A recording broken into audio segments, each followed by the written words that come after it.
Hi, welcome to Fort Vancouver Regional Library's Creation Lab. I'm Jeanean and I'm with the Stevenson Library.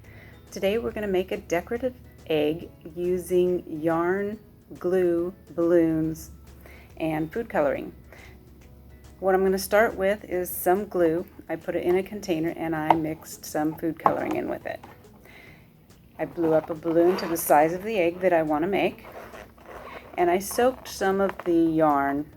I took some fairly long pieces, about 4 or 5 of them, and soaked them in the glue a little bit, just for a few minutes, and then squeezed them out, separated them, and then I will show you how to get started.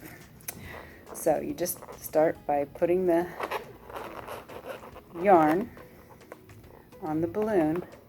This project is going to take a couple days to dry, so you'll want a nice place to leave it sit for a bit.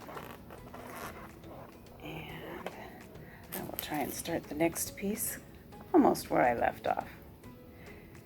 Once this project is done and dried, you will be able to pop the balloon, and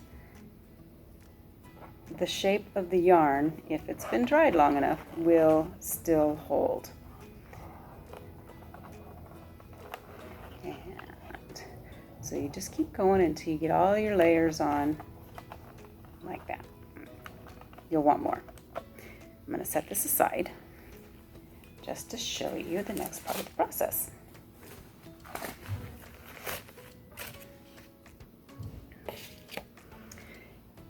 If you take and try and get the balloon out before it has set completely, it's going to try and take the yarn with it, and it will not be the shape that you want.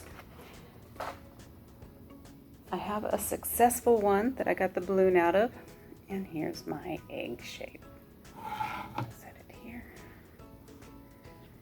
And that one turned out pretty good. This one I used a decorative lace, and so you can also use that. I didn't put any food coloring in it because it already had color. And this one, the balloon has shrunk away a bit, and I used purple.